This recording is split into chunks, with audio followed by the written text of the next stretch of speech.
Votre enfant doit être capable d'utiliser la règle et l'équerre pour tracer avec soin et précision un carré, un rectangle, un triangle rectangle.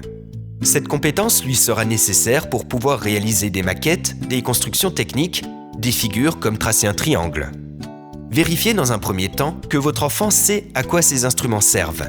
La règle sert à tirer un trait droit entre deux points distants, à mesurer une longueur d'un rectangle.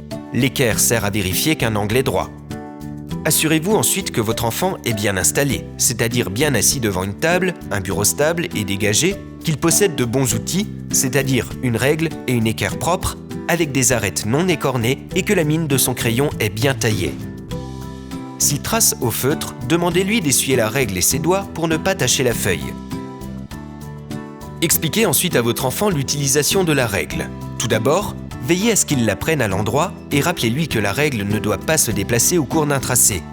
Il faut donc que la main qui tient la règle s'applique fermement et bien à plat, à la fois sur la règle et sur le papier, et sans que les doigts dépassent de la règle.